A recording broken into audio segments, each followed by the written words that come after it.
the network for the AV industry. What are you listening to? This This is AV. This is AVNation. This is AVNation.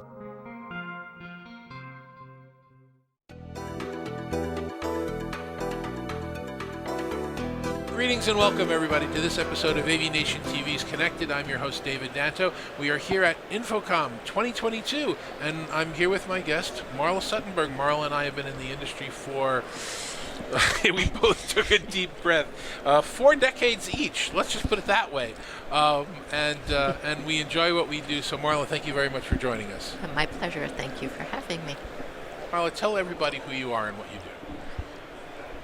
My name is Marla Suttenberg. I have been in this industry since 1978, working for a variety of manufacturers, which I guess we'll get into more details.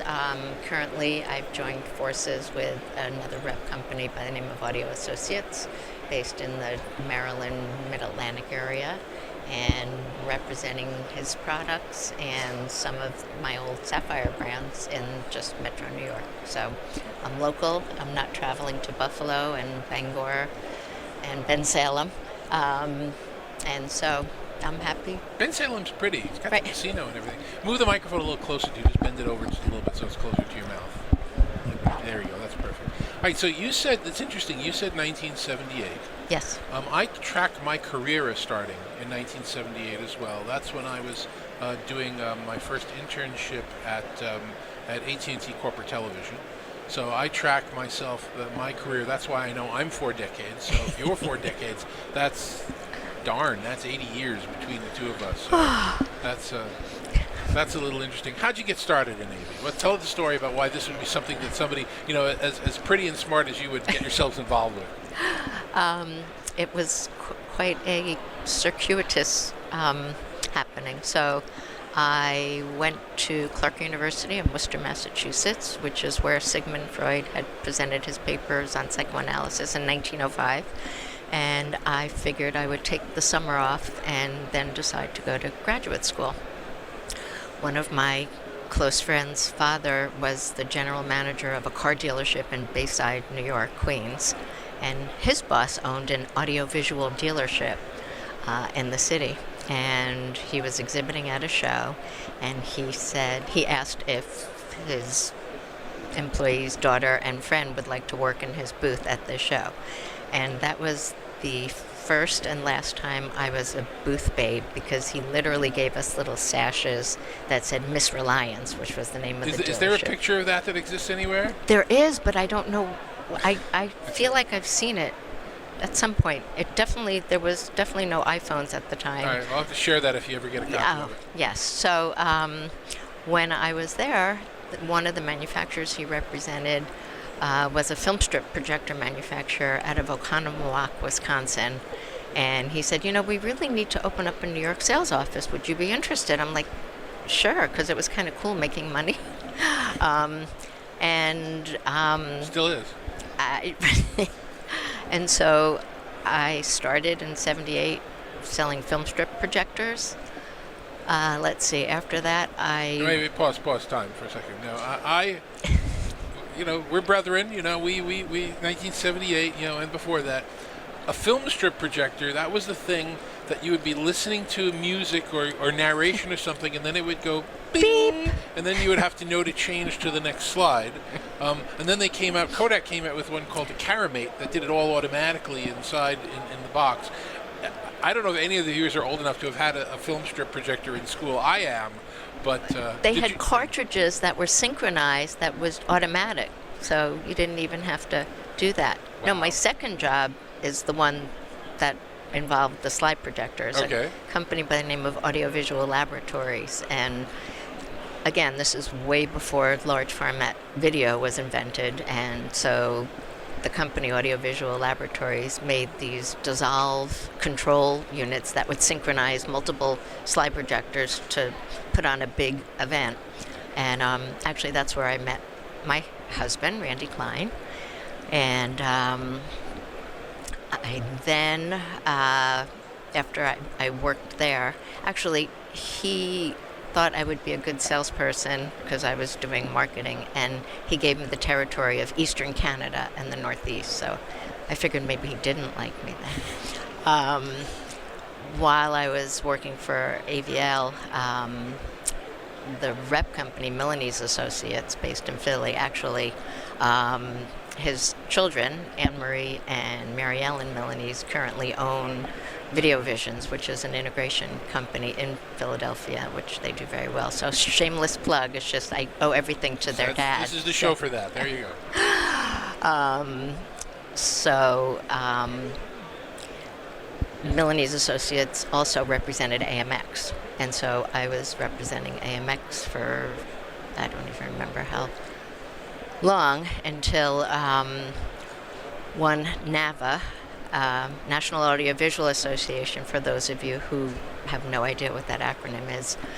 We had flown back to Newark Airport, and the Feldstein family was on the plane. So George Feldstein said, out of the baggage claim, he's like, Marla, I just want to show you this. He had a cardboard box, ripped it open in the middle of the airport. He's like, this is our electroluminescent panel. AMX doesn't have it. And so I actually was charmed by him, and I ended up working for a rep company that was representing Crestron for about 13 years, and then George was an amazing man, brilliant guy. I miss him very much. He was a great stalwart of the industry. Unbelievably so. Yep. So George is the one who said, you know what, Marla, you should start your own rep company, and I'm going to be your first product. I'm going to be your first manufacturer. So that was 21 years ago, And very nice. Now, you knew George better than I knew George. Is it Feldstein, like he said it always was, or is it Feldstein, like we're being told to pronounce it today? I think... Not that matters to anybody else, but I'm curious. Some members of the family say Feldstein, and some say Feldstein, but it's spelt the same. Okay. No, it's not really an answer, but I hear you. I get it. Now, over the course of those 21 or so years, you and I have been to a number of trade shows together. Yes. Number of InfoComms. There have been a number of wonderful stories and things that happened. I remember I was your date for the Brian Setzer show in Atlanta when InfoComm was in Atlanta, because I had at the time I was an end user, and I had like 5 integration companies fighting over who was going to bring me there, and it's like I don't want to fight, So you and I sat in the balcony. I figured you would have gotten better seats, but anyway. But that was a funny story.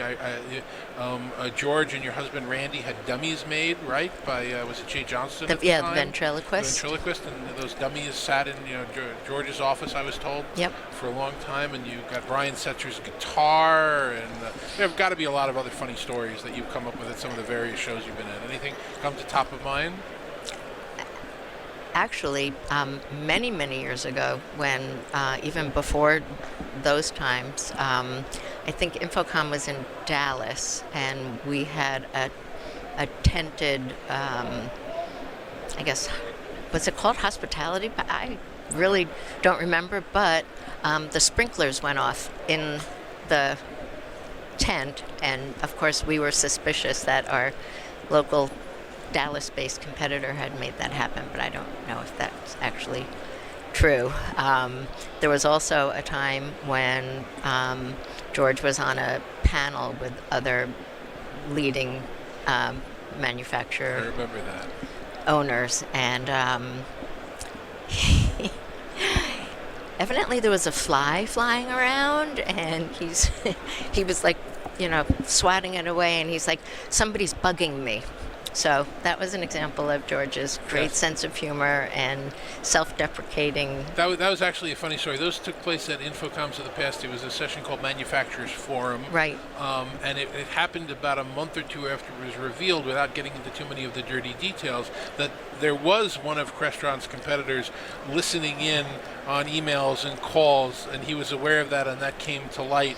And you had been intimately involved in that. So when you said, hey, I'm being bugged, the entire audience fell off of their chairs in terms of laughing. So that's, he didn't always seem to be the sharpest guy, but he was typically the sharpest guy in the room, whether he seemed to be or not. He's brilliant. So you and I met when I was working at NYU. Yes. I was running campus media services, and we were trying to do things that didn't exist yet in terms of automation. And that's when I think I got my first tour of the facilities that you were associated with, and looked at all the button panels and presses and things like that. And the funny thing, and this is a true story, I knew you for about, 4, 5, maybe 6 years, and I knew your husband for about the same time, and I had no idea the two of you were married until somebody said that to me, and I said, "Really? Really?" That's what happens when you keep your maiden name. Nobody has a clue. Well, you also both had and have strong professional personas. Right. You're not getting along on any of his glory, and he's not getting along in any of your glory. And that's now that's common. That wasn't all that common, right, in the 1980s and 1990s. And I assume that's something that you did intentionally. No doubt. Okay. No comments about that one? You didn't have late night discussions about, no pillow talk about joint customers or anything? We kept it separate, so I have a 32-year-old daughter, so as soon as we became parents, we decided that, home is home and work is work, and we really did try to keep it separate. And remember, I was just responsible for the northeast of the country, and Randy was responsible for the world, so we had different issues and concerns. And it was still wonderful to hear that two people that I admired so much actually are together. It was like one of those, well, that's kind of nice. So my perspective and your perspective, going back decades, it's really a tough thing to say, but going back decades, there's been a lot of change in this industry. What do you think are the biggest changes? What is the other than how awesome the poly gear is and how it's all autumn? But what do you see as like the trends of the biggest changes over the last few years? I think when I first started, there were the integrators, or they weren't called integrators, they were called dealers, were mostly mom and pop companies. I think over the years there have been a lot of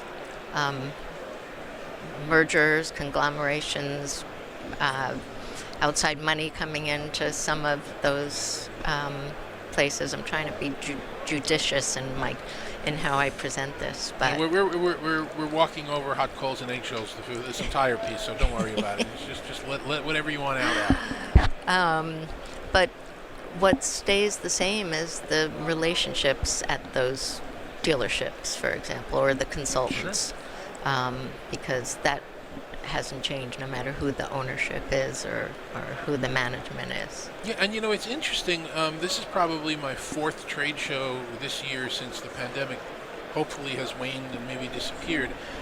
And it's all about relationships. It's all about seeing your customers and seeing your colleagues you might not have seen, yep, and competitors. I've been saying this on a number of webcasts, but it's true that we're doing a lot of hugging, not necessarily even of people that we like. We're hugging them because we like the ability that we can hug again. Right. It's and I said this on the podcast that actually took place in this room just before this one that Joe Way was doing. That bubble's going to pop. We're gonna get it out to maybe September, October for CEDIA, one more show. And next year it's not gonna fly that people are, oh, it's nice to see you. It's like, all right, fine, I saw you. What the heck's new at this point? There isn't a lot of new stuff at the show right now, and that's one of the things that's going on this year that I'm sure you see as well. It's part of it is supply chain, part of it is coming out of this pandemic, and as you say, the smaller player, very rare. Doesn't really exist nowadays. It's morphed, as we've been saying, to bigger companies, ones that are more focused on IT, combined with it. And I don't know if it's good or bad, but it is what it is. Have you changed the way you look at things because of that? Not really, again, because I'm a relationship person, and so the relationship stays the same. Yeah, that doesn't affect me who owns a company or what have you. So What's your what are you focused on at the show this year? What are you looking for that's new to you or different or that you're concentrating on? Well, so first I should probably rewind a little bit and say that I have actually joined forces with another rep agency based in Middle Atlantic Audio Associates, and historically he had been, since the name Audio Associates, it's been more audio-centric, but he also is representing some video products, some manufacturers that I used to represent from Sapphire. So right now at these shows, I'm paying attention to those manufacturers. Are you keeping the name Sapphire? Yeah. Okay. That's my moniker. Just checking. So you're still staying with that brand, but you're now associated with this other brand as well. Correct. My email is still marla@sapphiremarketing.com, but I am with Audio Associates. Okay, good. All right, so we have to at least mention, even if we're going to dance around, the what do they call it? The elephant in the room, the gorilla in the room, whatever. You and your husband both have been such stalwarts of the industry, and I know there's been a recent change without getting into too many of the details. So let's leave Randy out of this because we're talking about you right now. But tell us why there was such a major change, or in your opinion, what has happened, or why did you change focus? What's your words behind that? I think after 33 years of representing them, they wanted to go into a different direction as far as representation, and I, good for them. And it was time for a change for both of us, actually. So it's all good. Okay. If people want to find out more about what you're doing nowadays, how would you ask them to? Where would you want them to go? Obviously, you said your email address, but is there any reference as to what Sapphire is doing or your new partnership? I'm pretty active on LinkedIn. Twitter I haven't embraced as well as you have, although doesn't it automatically, if you post something on Facebook, it also goes to Twitter, or is that Instagram and Twitter? I have a lot to learn still. Social media is a hungry child. You'd have to keep feeding it. But yeah, I try to promote the brands that I'm representing, and when something new comes out with them. Are you interested in talking to other brands as well? You're trying to grow the portfolio? Yeah, absolutely. Any conversation? I'm not asking you to reveal anything, but any conversations like that at the show? Is that one of the reasons you're here, to talk to brands and companies? I'm always interested in adding new brands. So. Okay. Well, then it's good that we're all getting back together again, because that's the way to do it. Anything that you wanted to say that I didn't get a chance to ask you? No, I actually, again, I'm flattered that you thought that my legacy was important enough to talk to me. Absolutely. We do have to talk about the collaboration today and tomorrow. Yes. That is an IMCCA publication with Emerald Publications as part of Commercial Integrator that I'm the editor of. I'm very pleased that they're asking me to do that. And you and your friend and ex-employee Lainey are working on a column that recurs in that publication. So commercialintegrator.com, look for collaboration today and tomorrow. It's available digitally, it's available in print, and the column that you and Lainey are working on is called Honor Roll. Honor Roll. And the point of Honor Roll, because I know this because I asked you to do it, but the point of Honor Roll is to honor people in our industry without the biases that we brought with us in the past. Right.